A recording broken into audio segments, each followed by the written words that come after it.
అధ్యక్ష, first speaking కదా ప్రజాస్వామ్యంలో అత్యున్నత చట్టసభ శాసనసభ అధ్యక్ష, ఈ శాసనసభలో 16వ అసెంబ్లీ 3వ సెషన్లో నా తోటి సహచరులు శాసనసభ్యులు కూన రవికుమార్ గారు గవర్నర్ గారి తీర్మానానికి ధన్యవాదాలు చెప్పేటువంటి ఈ తీర్మానాన్ని ప్రవేశపెట్టి ఆ తీర్మానాన్ని బలపరిచే అవకాశం కల్పించినటువంటి స్పీకర్ గారైన తమరికి, ముఖ్యమంత్రి వర్యులు నారా చంద్రబాబు నాయుడు గారికి, ఉప ముఖ్యమంత్రి వర్యులు పవన్ కళ్యాణ్ గారికి, మా యువ నాయకులు విద్యాశాఖ మంత్రులు నారా లోకేష్ బాబు గారికి ధన్యవాదాలు తెలుపుతూ అధ్యక్ష, గవర్నర్ గారి ప్రసంగంలో నిన్న మీరు చూస్తే ఈ ప్రభుత్వం యొక్క ఉక్కు సంకల్పం, ఇటు సంక్షేమం, అభివృద్ధి,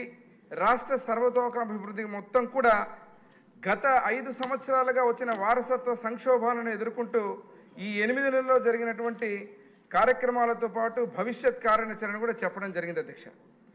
ఈ సందర్భంగా ఒక విషయాన్ని చెప్పదలుచుకున్న అధ్యక్ష తమ ద్వారా,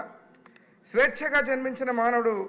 సర్వత్రా సంఖ్యలలో బందీ ఉన్నాడని ఒక ప్రఖ్యాత రచయిత రూసో తన సోషల్ కాంట్రాక్ట్ గ్రంథంలో పేర్కొనడం జరిగింది అధ్యక్ష. ఈ సందర్భంగా ఈ విషయాన్ని ఎందుకు గుర్తు చేస్తున్న అధ్యక్ష అంటే, గత 5 సంవత్సరాల్లో ప్రభుత్వ వైఖరి చూస్తే అధ్యక్ష దీనికి అచ్చుగుద్దినట్లుగా ఉంటుంది అధ్యక్ష. ఎందుకంటే ప్రాథమిక హక్కు అయినటువంటి ప్రజల యొక్క స్వేచ్ఛను కూడా ఒక ఫర్లాంగ్ దూరంలో ఉంచి ప్రతి ఒక్కరికి కూడా నేను బటన్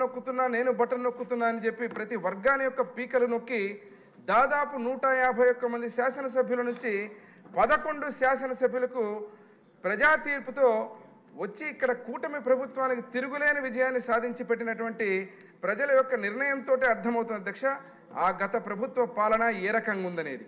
మరి ఈరోజు మీరు చూసినప్పుడు అధ్యక్ష ఈ విషయంలో ముఖ్యంగా కరోనా సమయంలో ఒక దళిత డాక్టర్ సుధాకర్ గారు మాస్క్ లేదని ప్రశ్నిస్తే ఆ డాక్టర్ యొక్క అంతు చూసేంత వరకు కూడా ఆ పాలన కొనసాగిందంటే ఇంతకంటే ఉదాహరణ మళ్ళీ ఈరోజు ఈ శాసనసభలో ఆ ఒక్క ఉదాహరణ ఇచ్చడానికి చాలా బాధాకరంగా అనిపిస్తోంది అధ్యక్ష. ఇక్కడికి వచ్చినప్పుడు దాదాపుగా నిన్న చూస్తే జగన్మోహన్ రెడ్డి గారు, కూన రవికుమార్ గారు శాసనసభ్యులు చెప్పిన విధంగా 11 మంది శాసనసభ్యులకు పరిమితమై 11 నిమిషాలు మాత్రమే ఉండి వారి చేతిలో పేపర్లను 11 ముక్కలు చేసి వెళ్ళిపోవడం జరిగింది అధ్యక్ష. అంటే 5 సంవత్సరాలు ఆ రోజుల్లో నుంచి వారి పాలనలో ఏ పాయింట్ లేనటువంటి .0 పరిపాలనతో అన్ని రంగాలను, అన్ని వర్గాలను సర్వనాశనం చేసి మళ్ళీ వారు మాట్లాడుతుంటే చాలా హాస్యాస్పదంగా అనిపిస్తుంది అధ్యక్ష. వారి ప్రభుత్వం వస్తుందంట, మళ్ళీ ఆ పాయింట్ లేని .0 పరిపాలన కాకుండా 2.0 ఏదో చూపిస్తారంట, మరి అధికారులను గుడ్డలోడదీస్తామని చెప్పేటువంటి మాటలు మాట్లాడుతూ నిన్న హిజ్ ఎక్సలెన్సీ గవర్నర్ గారు వారి ప్రసంగం ముందు వారు ప్రవర్తించిన తీరు రాష్ట్ర ప్రజలంతా చూశారు అధ్యక్ష. ఎంత హేయంగా, అసహ్యంగా వారు ప్రవర్తించిన తీరు అందరూ గమనించడం జరిగింది అధ్యక్ష. మరి ఈరోజు చూస్తే అధ్యక్ష ఒక విషయం, రాష్ట్ర అభివృద్ధి గురించి కానీ సంక్షేమం అంటే బిఫోర్ వైసీపీ అధికారంలో వచ్చిన తర్వాత రాష్ట్రం ఆఫ్టర్ వైసీపీ ఎలా ఉందనేది ఈరోజు ఒక ఉదాహరణ ఇచ్చుకోవాల్సిన పరిస్థితి అధ్యక్ష. చరిత్ర ఒకసారి చూసుకుంటే 1990లో 90s అధ్యక్ష కీర్తిశేషులు నా తండ్రి బివి మోహన్ రెడ్డి గారు కూడా మున్సిపల్ శాఖ మంత్రులుగా ముఖ్యమంత్రి వారు నారా చంద్రబాబు నాయుడు గారు ఆ రోజు వారి యొక్క విజన్ తోటి హైదరాబాద్లో ఉన్నటువంటి బుద్ధ పౌర్ణిమ ప్రాజెక్టు కానీ, అదే రకంగా ORR కానీ, అదే రకంగా గచ్చిబౌలి phase 1 phase 2 కానీ, అదేవిధంగా అక్కడ ఉన్నటువంటి హైటెక్ సిటీ, ఫైనాన్షియల్ డిస్ట్రిక్ట్ ఇలా చెప్పుకుంటూ పోతే అనేక విజన్ తోటి వారు ఆ రోజు చెప్తే అపహాస్యం చేసి మాట్లాడారు అధ్యక్ష. మేము ఇంకా అప్పుడు చదువుకునేటువంటి వయసు. మరి అటువంటి పరిస్థితుల్లో ఈరోజు ప్రపంచ దేశాలంతా కూడా ఈరోజు ముఖ్యమంత్రి వర్యులు నారా చంద్రబాబు నాయుడు గారి విజన్ని, ఆ యొక్క హైదరాబాద్నే కాకుండా రాష్ట్రాన్ని డెవలప్ చేసిన విధానాన్ని ప్రపంచ పటంలో నిలిపి హైదరాబాద్ని ఈరోజు ప్రతి ఒక్కరూ కొనియాడేటువంటి పరిస్థితి అధ్యక్ష. మరి ఇటువంటి పరిస్థితిలో ఒక క్రైసిస్ని ఆపర్చునిటీగా మార్చుకునేటువంటి ఒక గొప్ప గుణం ఉన్నటువంటి నాయకుల్లో, అత్యంత అరుదైన నాయకుల్లో మన ముఖ్యమంత్రి వర్యులు నారా చంద్రబాబు నాయుడు గారు ఒకరు అధ్యక్ష. మరి ఈ విషయంలో చూసినప్పుడు మరీ ఈరోజు అదే కష్టాలు, అదే 5 సంవత్సరాల గత వైసీపీ ప్రభుత్వంలో ఉన్నటువంటి విధ్వంసకర పాలనను ఎదుర్కొంటూ ఈరోజు మళ్ళీ ఒక దార్శనికతతో స్వర్ణాంధ్ర 2047 సుభిక్ష భవిష్యత్తు కోసం ఒక విజన్ ఇవ్వడం జరిగింది అధ్యక్ష. మళ్ళీ ఈ రోజు కూడా ఆ రోజుల్లో అపహాస్యం చేసినట్టు ఈ విజన్ గురించి మాట్లాడుతున్నారు అధ్యక్ష. మరి ఈరోజు ఒకటే చెబుతున్నా అధ్యక్ష, ప్రభుత్వం, కూటమి ప్రభుత్వం ఒక అచంచలమైన విశ్వాసంతో ప్రజలందరూ గెలిపించిన తర్వాత దాదాపు ముఖ్యమంత్రి వర్యులు ఇదే సభ సాక్షిగా 7 వైట్ పేపర్స్ రిలీజ్ చేయడం జరిగింది. అన్ని రంగాల్లో ఆర్థిక నష్టం కానీ, ఆర్థిక రంగాలు కానీ, సహజ వనరుల దోపిడీ కానీ, ఎక్సైజ్ ఇసుక పాలసీలు లోపభూయిష్టమైనటువంటి విషయాలు కానీ ఈ రోజు కూడా ఆ రోజుల్లో అపహాస్యం చేసినట్టు ఈ విజన్ గురించి మాట్లాడుతున్నారు అధ్యక్ష. మరి ఈరోజు ఒకటే చెబుతున్నా అధ్యక్ష, ప్రభుత్వం కూటమి ప్రభుత్వం ఒక అచంచలమైన విశ్వాసంతో ప్రజలందరూ గెలిపించిన తర్వాత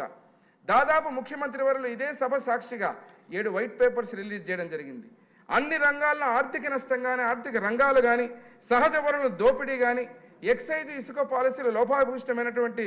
విషయాలు కానీ, ఆర్థిక రుణ స్థాయిని కూడా మించి రుణాలు తీసుకోవడం కానీ, అధిక వడ్డీ రేట్లు కానీ, సెంట్రల్ స్పాన్సర్డ్ స్కీమ్స్ మొత్తం కుదేలు చేసి ₹1 కూడా వినియోగించుకొని చేసినట్టు పరిస్థితులు, అన్ని రకాలుగా ఇంధన రంగాన్ని కూడా నాశనం చేసిన పరిస్థితులు అధ్యక్ష. మరి ఈరోజు ఏదైతే అధికారంలోకి వచ్చిన తర్వాత కూటమి ఏదైతే ఏ విశ్వాసంతో ప్రజలు గెలిపించారో ల్యాండ్ టైటిల్ యాక్ట్ రద్దుతో పాటు పెన్షన్లు 4,000కు పెంచడం, 6,000కు ఏదైతే వికలాంగులకు పెంచడం, విద్యారంగాన్ని నారా లోకేష్ వారు మూలాల నుంచి మళ్ళీ ప్రక్షాళన చేయడం, 16,347 ఉపాధ్యాయులకు మెగా డిఎస్సి ఇవ్వడం, అన్నా క్యాంటీన్ 204 ఇవ్వడం, ఇలా గ్రామాల్లో రోడ్లు కావచ్చు, జనవనరుల శాఖకు సంబంధించిన అన్ని ప్రాజెక్టులు కూడా రాయలసీమ ప్రాంతంలో ఈ యొక్క గత ప్రభుత్వం చేసిన తప్పిదాలను రివర్స్ టెండరింగ్తో నాశనం చేసి రైతుకి ఈరోజు శరాఘాతంగా ఉన్నటువంటి అన్నిటిని కూడా సరిదిద్దుకుంటూ ఈరోజు ఈ ప్రభుత్వం ముందుకు పోవడం జరుగుతుంది. దాన్ని ప్రస్ఫుటంగా గవర్నర్ గారి ప్రసంగంలో చెప్పడం జరిగింది అధ్యక్ష. ఈరోజు మీరు చూసినప్పుడు ఒకసారి చూస్తే ఏదైతే 93 కేంద్ర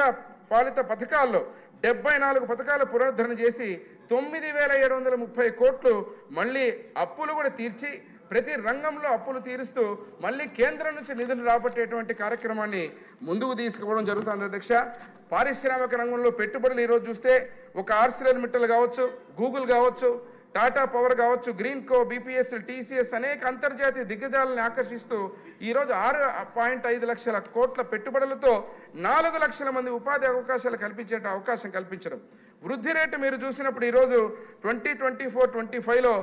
₹14.22 లక్షల కోట్ల నుంచి 16 లక్షల కోట్లు, ఇది దాదాపు 12.94% నామమాత్ర వృద్ధి మాత్రమే రేటు అధ్యక్ష. మరి తలసరి ఆదాయాన్ని కూడా 2.7 లక్షలు, 3.7 లక్షల నుంచి 2.65 లక్షలు, అనుబంధ రంగాల్లో 15.86%, పరిశ్రమలు 6.7%, సేవా రంగంలో 11.7% వృద్ధి చెందే అధ్యక్ష. అంటే అధ్యక్ష ఈరోజు ఇప్పుడు మీరు చెప్పినట్టుగా తమ ద్వారా రాష్ట్ర ప్రజలకు కానీ రైతుల విషయం అధ్యక్ష, మా ప్రాంతంలో మిర్చి రైతుల అధ్యక్ష నిన్న ముఖ్యమంత్రి వర్యులు ఒక ప్రత్యేక కార్యాచరణ తీసుకొని కేంద్రం నుంచి మార్కెట్ ఇంటర్వెన్షన్ రేటుని మళ్ళీ 11,000కు పైగా రైతులు పడుతున్న ఇబ్బందిని వెంటనే దానికి పరిష్కార మార్గం చూపితే దాన్ని రాజకీయ కోణంలో చూపించుకుంటూ కేవలం వాళ్ళ ఉనికిని కాపాడడం చేసేటువంటి పరిస్థితులన్నీ రాష్ట్ర ప్రజలు రైతులు గమనిస్తున్నారు అధ్యక్ష. ఈరోజు ముఖ్యంగా ఏదైతే నదుల అనుసంధానం అధ్యక్ష, పోలవరం నుంచి బనకచెర్లకు నదుల అనుసంధానంతో ఈరోజు ఎవరూ ఆలోచించినటువంటి నిర్ణయాన్ని చేస్తూ ఒక గేమ్ చేంజర్గా ఈరోజు రాష్ట్ర సంక్షోభంలో ఉన్న, ఆర్థిక ఇబ్బందులున్న కేంద్ర సహకారంతో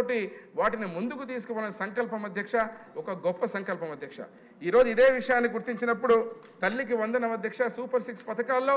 ఇంతకుముందు చెప్పిన విధంగా గవర్నర్ గారి ప్రసంగంలో ప్రత్యేకంగా స్పష్టంగా ఈరోజు రాష్ట్ర ప్రజల మనోభావాలతో ఏదైతే చెప్పామో మాటలు ప్రతి ఒక్కటి కూడా కార్యాచరణ ముందుకు తీసుకుపోతూ ఈ కార్యక్రమాలన్నీ ముందుకు తీసుకుపోయే విధానంలో ఒక బలమైన ప్రస్ఫుటమైన సత్యం ఏదైతే ఉందో గవర్నర్ గారి ప్రసంగం ప్రస్ఫుటంగా కనిపించింది తెలియజేస్తూ ఈ యొక్క ఆంధ్రప్రదేశ్ రాష్ట్ర ప్రభుత్వం ఉక్కు సంకల్పం, స్వర్ణాంధ్ర దిశగా పయనం, సంక్షేమ అభివృద్ధి, రాష్ట్ర నలుమూలలా పురోగతి చేరేలా ఉన్న ప్రణాళికలు, పారిశ్రామికవేత్తలకు ప్రోత్సాహం, రైతుల సమృద్ధి, యువతకు శక్తి, మహిళా శక్తిని ఆర్థిక స్వావలంబన దిశగా ప్రేరేపించే సంపన్న, ఆరోగ్యకరమైన, సంతోషకరమైన, సుస్థిరమైన, అత్యంత నివాసయోగ్యమైన ఆంధ్రప్రదేశ్గా ఉండబోతుందనేది ఆంధ్రప్రదేశ్ గవర్నర్ గారి ప్రసంగంలో ప్రస్ఫుటంగా కనిపించింది. అదే రకంగా సహచర శాసనసభ్యులు కూన రవికుమార్ గారు ప్రవేశపెట్టిన తీర్మానాన్ని ఈ యొక్క కార్యక్రమంలో తమ ద్వారా అవకాశం ఇచ్చిన నాకు బలపరుస్తూ సెలవు తీసుకుంటున్నాను.